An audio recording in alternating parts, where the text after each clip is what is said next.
"You there, stop touching that model. Bring me the real architect." The words cracked across the room like a whip. Sharp, loud, deliberate. Heads turned instantly. The voice belonged to Douglas Carr, CEO of Halcyon Developments, a man known more for his temper than his talent. He stood at the far end of the architectural exhibition hall, dressed in his usual white-collar arrogance, tailored navy suit, platinum watch, and that permanent sneer like the world owed him applause. He was pointing, not at an assistant, not at an intern, but at a janitor. She had been quietly wiping fingerprints off the glass casing of a 3D printed city prototype, her back to him, posture straight, movements meticulous. A black woman in her early 40s, loose charcoal jumpsuit, soft-soled shoes, rubber gloves, ordinary at a glance. Invisible, if you weren't looking. But now every eye in the room was. A murmur rippled through the air. "She's just janitorial staff," someone whispered. "No name badge," another muttered. "What's she even doing in here?" The room was a sleek gallery, white walls, chrome lighting, and floating panels of conceptual design. It smelled of wealth, ego, and fresh paint. Halcyon's team had gathered for the press preview of their new innovation hub downtown. Blueprints lined the walls. Glasses of Prosecco shimmered on silver trays. And in the center, the city model, a $60,000 piece of art and math, sat like a trophy. And that's where she had been, just wiping the dust. Until the CEO barked, "Before we continue, where are you watching from? Drop your city or country in the comments below. And if you believe in dignity and justice, hit like and subscribe. These stories spark change, and we're glad you're here." Now, back to Ava. She didn't flinch, didn't apologize, didn't retreat. She simply paused, her hand resting on the edge of the display. Slowly, she stood fully upright, her eyes never rising to meet his yet. The silence that followed was dense. Unspoken assumptions were passing like static. Douglas Carr scoffed. "Is there anyone with credentials here? I'm not playing pretend with cleaning staff." Laughter brief, forced, leaked from a nearby associate. Two men from his board exchanged smirks. The intern by the door looked like she wanted to vanish. A young Asian engineer nudged his colleague and whispered, "Wait, that's the woman who was here last week. She made changes to the load-bearing simulations, didn't she?" The other frowned. "No, that was Dr. Monroe." Both turned back toward the janitor. The name began to circulate. The murmurs grew louder, but the CEO didn't hear them. Or maybe he did, and chose not to care. He walked toward the model, leaned in, and glared at her like she was a stain on the floor. His voice dropped into a condescending hush. "Let me be clear, this exhibit is under NDA and belongs to Halcyon IP. If you're not authorized, you've just breached contract. I want the real architect in front of me, not the help." Still, she said nothing, but this time she raised her head, eyes like tempered steel. Voice not yet heard, but felt like the air pressure before a storm. And that's when it happened. The intern at the welcome desk, nervous, but firm, cleared her throat. "Sir," she said, barely audible at first, then louder, "she is the architect." Douglas turned slowly. His brow twitched. "Excuse me?" The intern hesitated. "That's Dr. Ava Monroe. She signed off on the final model herself." Every heartbeat in the room stuttered. Douglas blinked once, and the woman, no longer just the janitor, removed her gloves one finger at a time, calmly, methodically, as if peeling back the last thread of invisibility the room had draped on her. Her next words? "We'll get there." But this was the moment, the freeze frame in time when power shifted, and no one in that gallery would ever look at her the same again. Her name was Ava Monroe, and today she came in quietly. No title, no badge, no entourage, just a mop bucket, a utility belt, and a city she designed with her own hands. She arrived at 7:08 a.m., 2 hours before the press. The janitorial crew assumed she was new. The security guard scanned her badge without reading the line beneath it. Dr. Ava Monroe, Lead Architect, Urban Systems Division. She preferred it that way. There was something about being overlooked that told her exactly who to watch. Something about silence that made people show their true volume. She learned that years ago, first as a student, later as a consultant, and finally, as the mind behind 3 of Halcyon's most award-winning civic designs. But they never remembered her, just the firm, just the male partners, just the press photos she never stood in. So today, she dressed down. No makeup, no jewelry, no badge, just her presence. And like clockwork, the world filled in the blanks. The exhibit space buzzed before the humiliation began. Press teams moved light stands. A VR screen glowed with animations of Halcyon's new sustainability hub. Marketing staff rehearsed sound bites in the corner. Douglas Carr had entered late, of course arms wide, voice loud, his energy pulling attention like gravity. They called him the closer, though Ava knew he never closed anything. Just posed at the finish line, hands on hips, like he'd built the track. He greeted donors, kissed cheeks, clinked glasses. Not once did his eyes scan the staff, the interns, the quiet ones, especially not her. Ava had been leaning over the 3D model rechecking orientation labels, making sure the interactive lighting worked. A child might visit this exhibit one day and fall in love with the city through her work. She wanted it to be flawless. Then his voice shattered the moment. "Bring me the real architect." They always ask that. Not with those exact words. Sometimes it was, "Are you with facilities? Where's your supervisor? Sweetheart, could you let the architect know we're ready?" She had a collection of those moments, like glass shards in a velvet box. Not to wound, but to remember. At 26, her design for a flood-resistant public housing complex had been published in Architectural Digest. But when she arrived to walk city council through it, a clerk asked her if she was there to clean the floors. At 34, she led a task force on post-disaster urban planning. At the press conference, reporters asked which gentleman had headed the initiative. And now at 43, she stood again in the role of outsider, only this time, by choice. And the room had taken the bait. The intern who recognized her, Maya, her name tag said, was still frozen in place after speaking up. Her eyes darted between Ava and Douglas, like she couldn't believe what she'd just said out loud. Ava turned her head slightly, met Maya's gaze, and gave a small nod. Not a thank you, not yet, but a signal. "I see you." Maya stood taller. Douglas, meanwhile, didn't. He brushed the moment off, chuckling bitterly. "That's not possible," he said. "Dr. Monroe is presenting at the Urban Planning Expo in D.C. this week." Someone near the back muttered. "She canceled that 2 days ago." "Why?" another whispered. Ava finally moved. She walked slowly toward the center of the room, not in defiance, but with purpose. Each step sounded like punctuation. She paused beside the model she had spent 9 months designing. Then she spoke. Her voice was soft, but it held the weight of stone. "Dr. Ava Monroe," she said finally, "lead architect. And the woman you just asked to bring herself." Silence. So complete, even the HVAC seemed to stop humming. Someone's glass clinked nervously against a table, and in that hush, Ava gently picked up the torn blueprint Douglas had crumpled earlier. She unfolded it calmly, smoothing the paper like it mattered more than his pride. Because it did. Douglas Carr took a step back. For the first time in the past 30 minutes, he didn't have a line ready. No smirk, no clapback, just silence. Ava stood beside the 3D model, blueprint still in hand, her posture calm. But the air between them wasn't calm at all. It had thickened. Like something unspoken had stepped into the room and refused to leave. Someone in the back cleared their throat. Douglas broke first. "So, this is a stunt?" His voice cracked slightly. "You come in dressed like janitorial staff and expect a standing ovation for shocking the room?" Ava didn't move. He turned to the interns, then the engineers, then the marketing team lining the walls. "You all knew about this?" Nobody answered.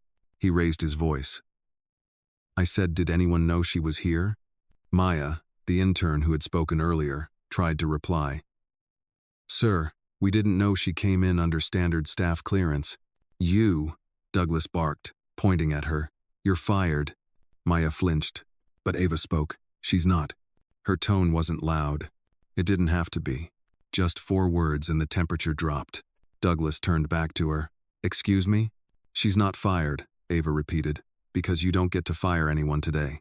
A quiet ripple moved through the team, like the moment when a boat hits still water after a storm.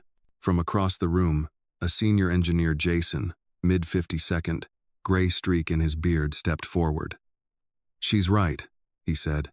Dr. Monroe has final authority on this project. Board Protocol 14B. Douglas blinked. You've got to be kidding.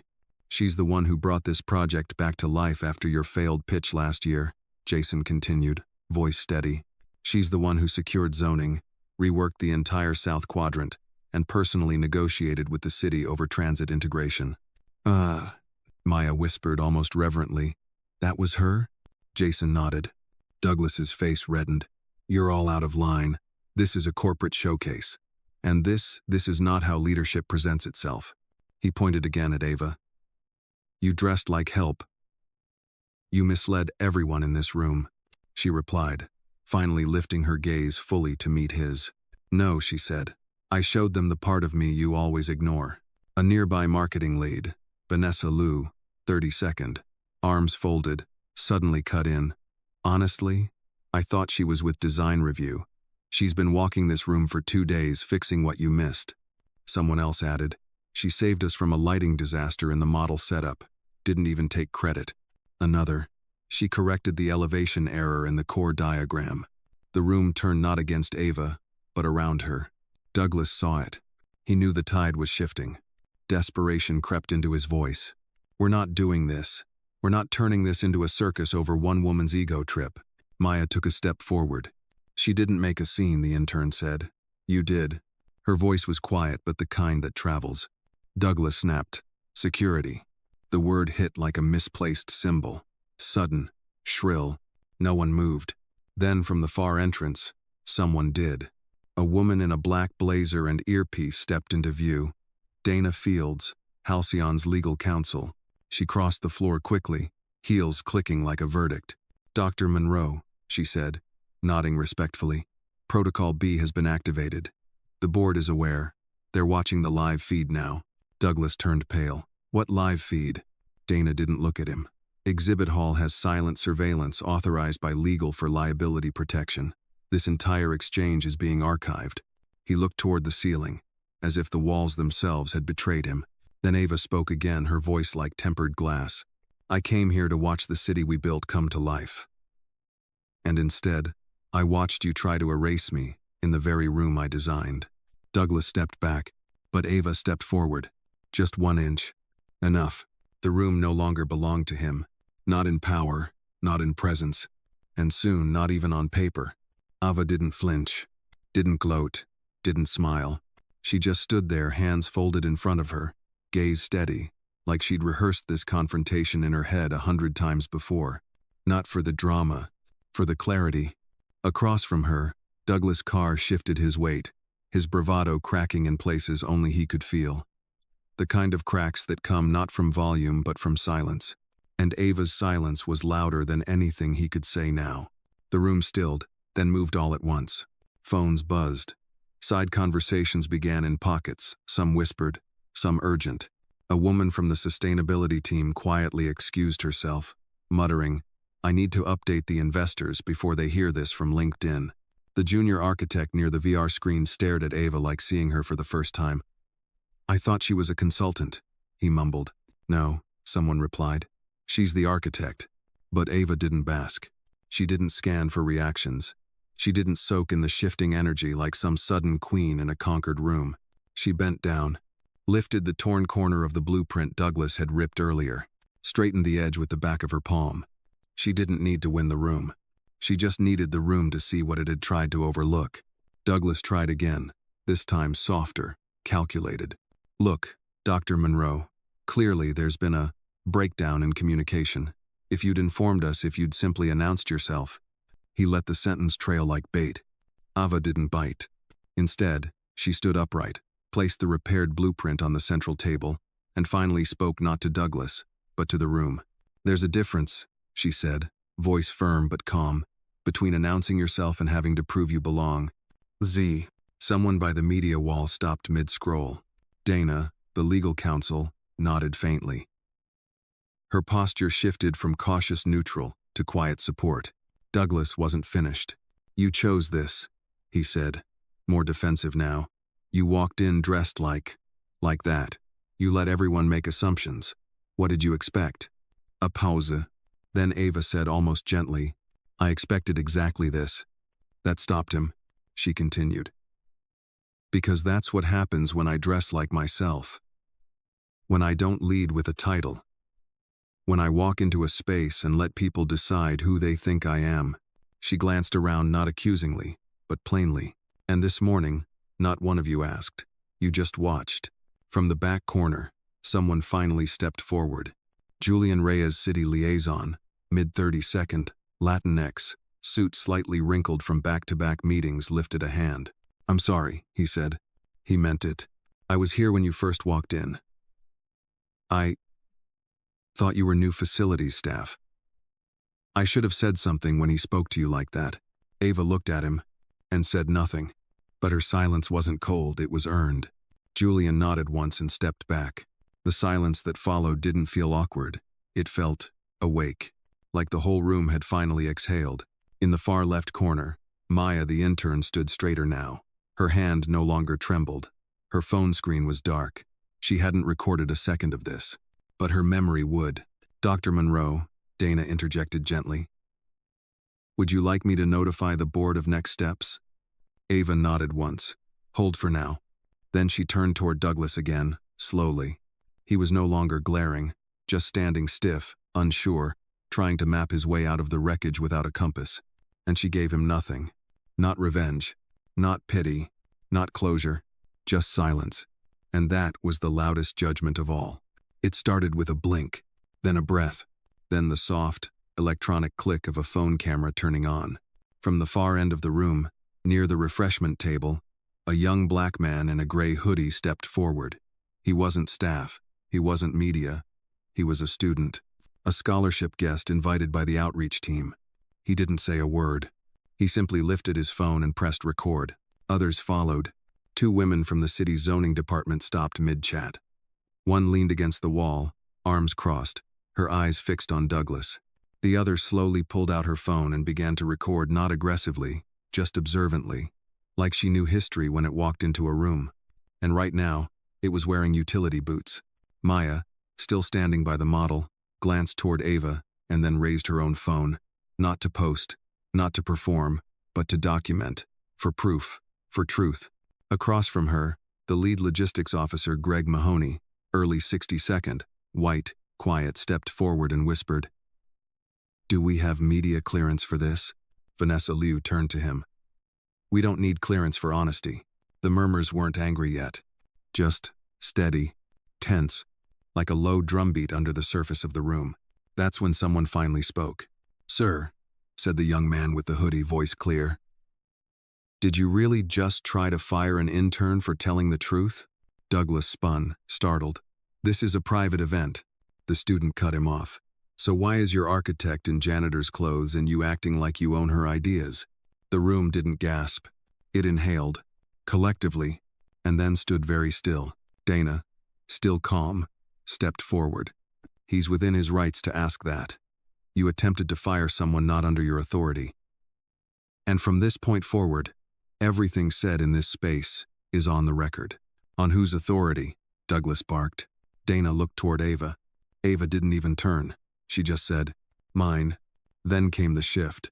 A reporter who had slipped an early press badge half hidden behind a lanyard lifted her mic. Dr. Monroe, would you be willing to clarify your role for the record? Ava's eyes met hers. Lead architect, design owner, senior systems engineer, and project originator. The mic trembled slightly in the reporter's hand. Thank you, she whispered. Then the floodgates opened. A second student shouted, Yo, is this gonna be online later? A woman in heels near the espresso cart muttered, This is going on LinkedIn by lunch. A man in a halcyon polo said under his breath, Well, this explains why nothing worked until she showed up. The voices weren't chaos. They were chorus. Douglas backed up 2 steps. This is being blown out of proportion, he started, but no one was listening anymore. People were no longer watching him. They were watching her. And Ava? She didn't move. She let the room speak now. She had done her part. She had stood, survived the insult, told the truth, and held her calm. The rest? That was theirs to carry. And for the first time all morning, they did. From the edge of the crowd, someone finally clapped. Just once, then twice, then more. Not a standing ovation. Not performance. Just quiet recognition. The sound of people realizing they'd witnessed something unspoken corrected.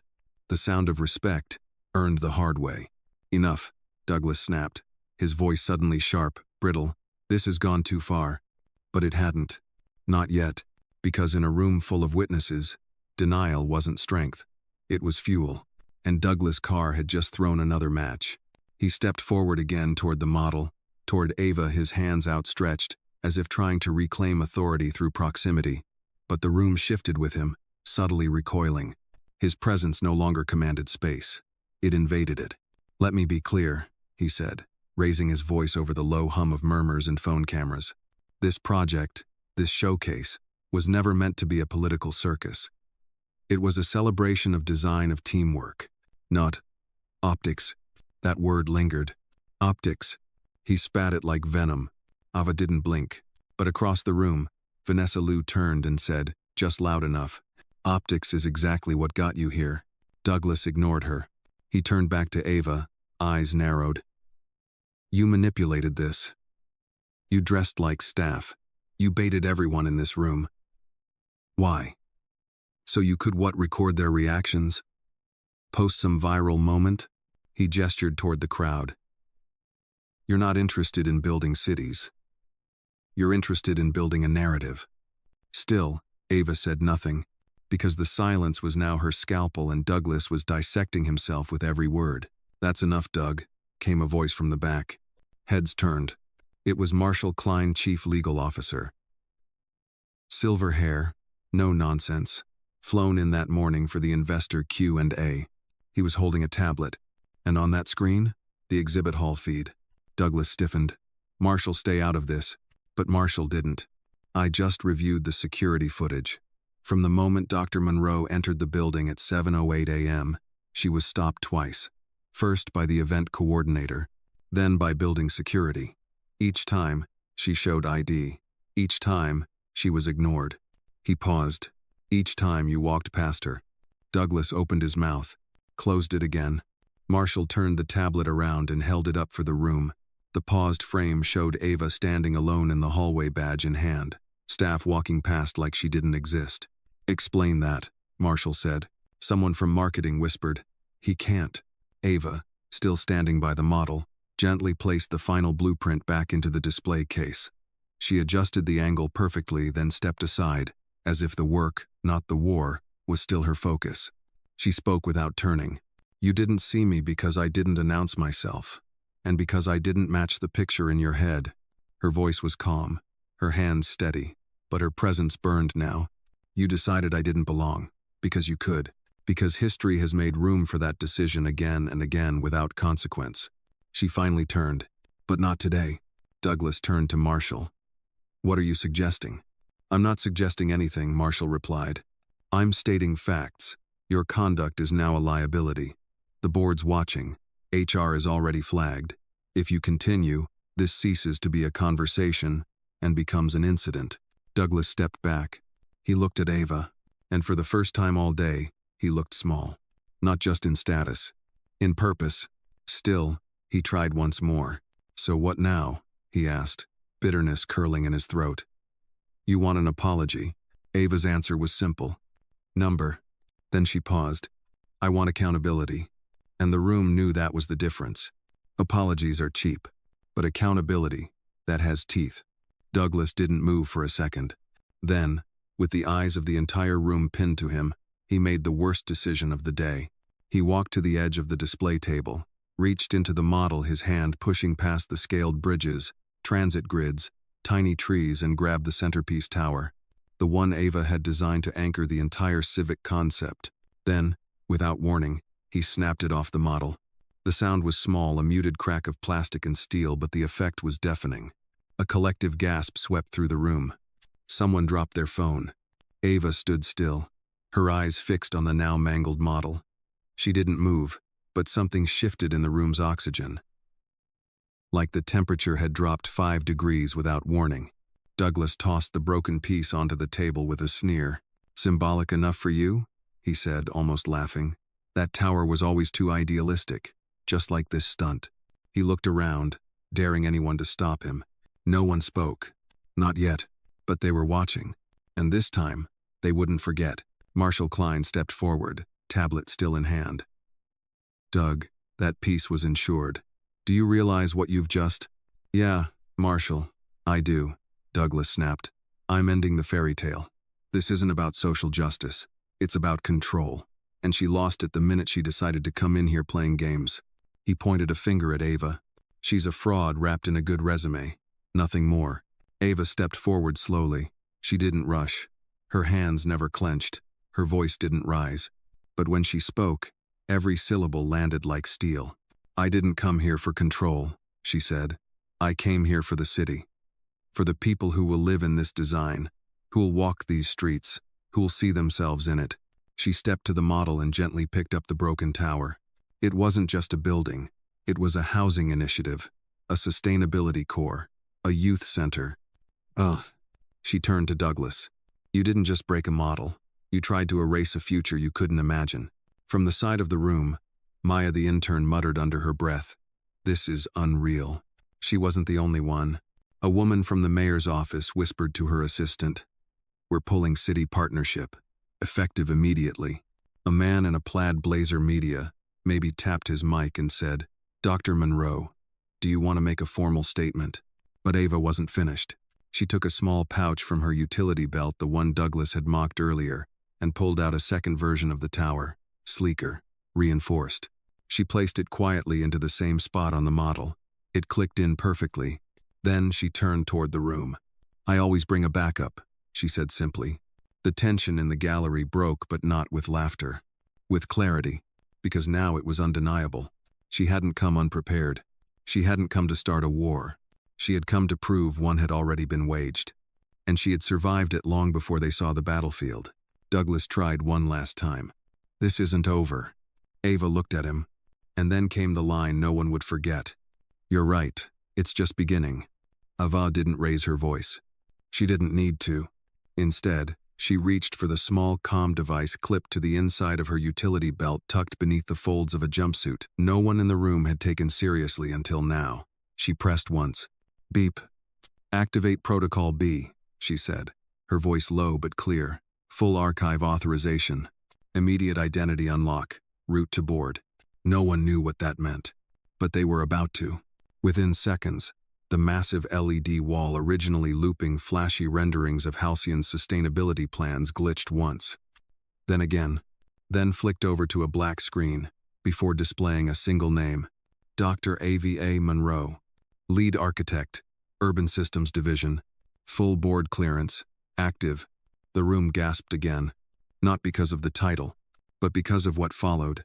Beneath the name, a scroll of credentials began to roll. M. Arch. Michigan T. AIA Fellow. Principal Designer. Halcyon East Redevelopment. National Civic Award.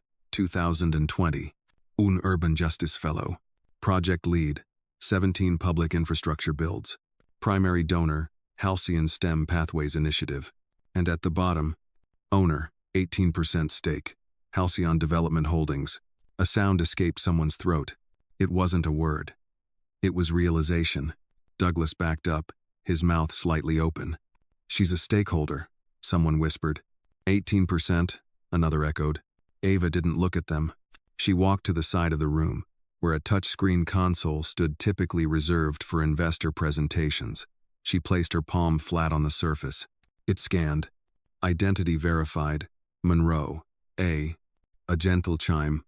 Then new options appeared. Personnel. Projects. Access control. Contracts. Ava tapped contracts. Then selected Halcyon City Partnership Exhibit Management Agreement. At the bottom of the screen, terminate contract. Ava looked toward Dana Fields, who nodded once. She pressed yes. The screen turned red. Contract terminated. All privileges revoked. A smaller box popped up. Do you wish to notify external partners? Ava selected immediate notification. Douglas stumbled forward. You can't, this is my project. No, Ava replied, eyes still on the screen. This was a partnership. You broke it when you broke that tower. She turned. And when you broke the people who built it. Across the room, Maya clapped once. Others joined, not wildly, not performatively, just enough to cut through the static of shock. Vanessa, arms crossed, whispered, "Protocol B, genius." Julian from the city liaison team pulled out his phone. "I'm forwarding this to the mayor's office. They'll want to make a statement today." Dana leaned in. "The board is watching live. Several have requested your go-ahead to reassign the development lead." Ava turned to her. "Reassign it," she said. "Effective immediately." Douglas's shoulders slumped. The room he used to dominate had become foreign territory, every face a witness, every phone a mirror to his collapse. He tried again. "This isn't what it looks like." Ava finally faced him head-on. "Number. It's exactly what it looks like. You underestimated me. You humiliated my team. And you reduced my life's work to optics." She stepped closer. "This isn't revenge, Douglas. It's reclamation." The screens behind her shifted again. Not to blueprints, not to animations, but to photos of Ava at work, in construction boots, in boardrooms, on-site with youth teams, leading, building, always invisible, until now. And under each photo, the same caption appeared: "You called me a fraud in a place I built." The final photo faded to black. Then a new screen appeared. Live feed. It showed a wide-angle shot of the exhibit hall from above, everyone visible. Faces upturned. Phones still. Eyes fixed on the woman they had mistaken for a janitor, a ghost, a background character. Ava Monroe now stood center frame. The silence had weight. It pressed into the corners, into the hearts, into the conscience of everyone in the room, and she let it sit there for 5 long seconds. Then she spoke. "My name," she said, "is Dr. Ava Elise Monroe." The words dropped like bricks into water. "I am a licensed architect in 17 states. I've led design initiatives for 5 U.S. cities, 2 international climate accords, and 1 solar refugee campus off the coast of Nairobi." No one breathed. "I've been denied hotel keys at conferences where I was the keynote. I've been mistaken for catering while presenting blueprints. I've been asked to leave construction sites I personally financed." She stepped forward, 1 pace. "But I've never stopped building." Her voice rose not loud, just deeper. "I've designed homes for single mothers and re-entry citizens. I've reimagined police stations to serve, not intimidate. I've made spaces for children with no books, for elders with no ramps, for dreamers with no permits." She faced the crowd. "And every time I built something new, someone tried to erase me, until now." At the edge of the room, Vanessa whispered to herself, "She's not just the architect, she is the foundation." A hush of agreement. A few eyes were wet now, quiet tears, not pity, recognition, because she wasn't just speaking for herself. She was speaking for every brilliant, overlooked mind in coveralls and cardigans, in headscarves and hoodies, in coffee-stained blouses and steel-toe boots. "I didn't dress down to trick you," Ava continued. "I dressed down to see you, to see who'd speak up, who'd dismiss, who'd stay silent." Her gaze swept the room, not accusing, just witnessing. "I built this room, not metaphorically, physically. The dimensions, the light, the circulation, every step you took to get here passed through my mind first." She pointed toward the ceiling. "The acoustic panels? Mine. To the polished floors. The material blend? Mine. Then, with quiet finality, to the broken tower now replaced. And this centerpiece, the one you shattered, the one I rebuilt without raising my voice, that is also mine." Maya's phone buzzed. Text from an unknown number. "Please relay to Dr. Monroe. City will issue apology within the hour. Acknowledge her leadership publicly. And we're increasing our partnership bid." Douglas tried one last breath, but he didn't speak. He couldn't. He had become a bystander in his own downfall. Ava looked back to the crowd. "I don't need applause. I don't need redemption. I never lost anything to begin with." She took a step back, folded her hands behind her. "I didn't come to impress you." A pause. "I came to remind you who I've always been." On the LED wall, the final image locked into place. A photo of Ava, 10 years earlier, standing in front of a construction site in a hard hat, blueprint in hand, smile tight but unbroken. Under it, "I was never hiding. You just never looked." For a moment, no one moved. Then the ripple began. Not loud, not dramatic, but irreversible. The woman from the city's zoning board stepped back like the floor had tilted under her heels. She'd shared drinks with Douglas just last week, laughed at one of his off-color jokes about diversity optics. Now her name was on the partnership MOU next to his. She pulled out her phone, texting furiously. "Separate us from Halcyon now. Reissue press quote. Attribute credit to Monroe only." Near the refreshments, a young engineer in a Halcyon polo shirt stared down at the cup in his hand. He whispered, "She was in the trailer during Phase 1. I thought she was HR." His voice cracked. I watched him cut her out of the planning calls, and I said nothing. His friend who had laughed with him that day couldn't meet his eyes. At the back of the room, a design assistant stood frozen. Earlier that morning, she'd looked Ava up and down without a word, just a smirk. Now, she couldn't look at her at all, because the mirror was too close, and it showed complicity. The marketing lead, Gregory, tall, confident, always charming, cleared his throat and tried to slip out the side. Dana saw him. "Leaving now won't erase your Slack messages, Greg." He froze, especially the one where you called her the diversity decoy. Gasps returned, but this time sharp, jagged. Greg turned pale. "I didn't mean—" "You meant it when you typed it," Dana said. "The board will see it in 5 minutes." Maya, standing to the side, was shaking but not with fear. With adrenaline, she looked around the room and saw a sea of faces in collapse. People who had smiled, dismissed, excused, now unraveling under one truth. They'd all seen Ava before and chosen not to see her. And now, the world was watching them watch her. At the far wall, Jason, the senior engineer with the gray streak, ran a hand over his face. He wasn't innocent. He hadn't mocked her, but he'd let it happen. Over and over, he walked slowly toward Ava, stopped just a few feet away, and without asking for attention, without trying to center himself, he said, "I'm sorry. I knew. Not everything, but enough." She looked at him. Her expression didn't soften, but it didn't harden either. He nodded once, like that was all he deserved, and stepped back. Douglas Carr? He sat now, not collapsed, not weeping, just emptied. Like a balloon that had finally accepted it was full of nothing but air. His suit looked looser, his face older.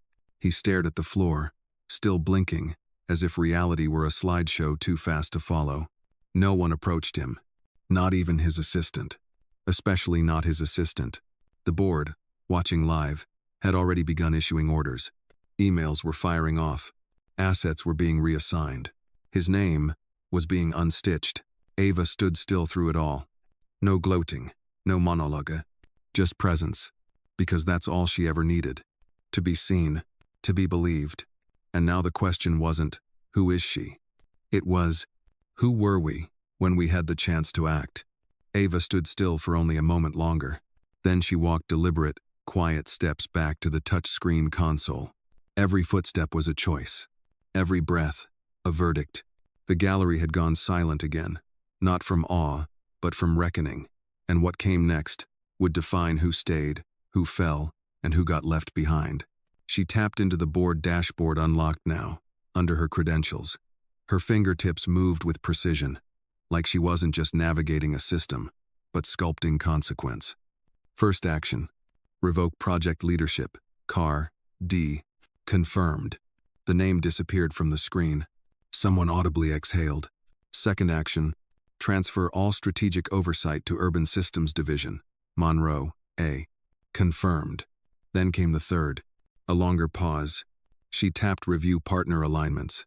The city contract, the media rights, the grant allocation, each file floated in front of her. And then, finally, Halcyon executive sponsor, Gregory Sharp, marketing. She clicked review behavioral conduct. The Slack logs opened. The emails. The performance reviews Ava had long chosen not to comment on. Until now. She pressed escalate to board for immediate dismissal. A beat later. Action confirmed. Effective immediately. Gregory sat down. No words. Just collapse. Vanessa Liu whispered under her breath. One more snake out of the garden. Then Ava selected one final file. Halcyon Monroe Equity Clause. Buyback option. She read the fine print. Clause 7B. In the event of breach of values, stakeholder has the right to trigger minority exit protocol and asset pull. She tapped yes. A screen appeared. Are you sure you want to initiate exit protocol and trigger full removal from Halcyon portfolio? Dana stepped beside her. If you press that, she said softly, you're no longer just ending a partnership. You're collapsing what they thought was theirs. Ava nodded. That's the point. She pressed confirm. The console chimed once sharp, final. Then a red line slid across the screen. Protocol activated. Transfer of assets in progress. Douglas looked up. He knew that sound. He'd only heard it once before when another founder had been stripped in a midnight coup. You're walking away? He croaked. No, Ava replied calm. I'm walking out. There's a difference. She turned toward the crowd. I gave this firm 10 years. It gave me shadows. A beat. I'm done building in the dark. Then she addressed the team not with bitterness, but precision. To those who stood silent, your silence has consequences. To those who spoke, remember this feeling. It means your voice matters. To the interns, the students, the janitors watching this later, never shrink to fit into a room you were born to redesign. And with that, she reached down, unzipped her jumpsuit just enough to reveal the white blouse beneath crisp, structured, simple. Then she slipped off the gloves, folded them, placed them on the edge of the model, and walked away. Not rushed, not flustered, just finished. The screen behind her flickered one last time. Dr. Ava Monroe, architect, leader, owner. Outside, the morning light had shifted. The sun angled low through the glass atrium, casting long golden shadows across the marble floor. Ava stepped into it. No applause, no music, just footsteps echoing in a space she had designed for openness, for truth. Behind her, the gallery remained silent. Phones stopped recording. Conversations stalled. The story now belonged to history. And history knew her name. She walked past the security guard who hadn't looked up that morning. He looked up now, stood straight, nodded once, shame and respect in equal measure. She nodded back. No malice, just awareness. In the lobby, a janitor mopped near the elevator. An older black woman, low hat, quiet rhythm. As Ava passed, their eyes met. No words, just kinship. The woman stopped, lifted the mop. Gavia slow, deliberate salute. And Ava returned it. 2 builders, 2 survivors, 2 architects of dignity, in different uniforms. Then Ava pushed open the front doors and stepped into the city she had helped create. Cut to wide shot. She walks down the sidewalk, alone, calm. No entourage, no flash, just power, measured, unmistakable. The street hums around her, cars passing, coffee shops bustling. A bus shelter shaded under a steel frame she once sketched on a napkin 12 years ago. A little girl waits there with her mother, eyes wide. She sees Ava, stares. Ava stops, smiles, kneels, pulls something from her coat pocket. A folded piece of paper. Blueprint paper. She hands it to the girl. I drew this when I was your age, she says. The girl opens it. It's a rough outline of a community center. The girl's face lights up. Ava winks. You can draw better. The girl nods. Her mother watches in awe. No words, just knowing. As Ava stands again, the camera pans upward, past the buildings, past the streets, to a banner now hanging across the skyline. Sustainability begins with Equity Monroe Initiative 2025. It ripples in the breeze, steel cables holding it firm. Just like her. Ava's over fades in, Ava's own voice. Power doesn't need to shout. It just needs to walk through the front door and take its seat. Black screen. Text fades in, bold. You don't have to scream to change the room. You just have to own it.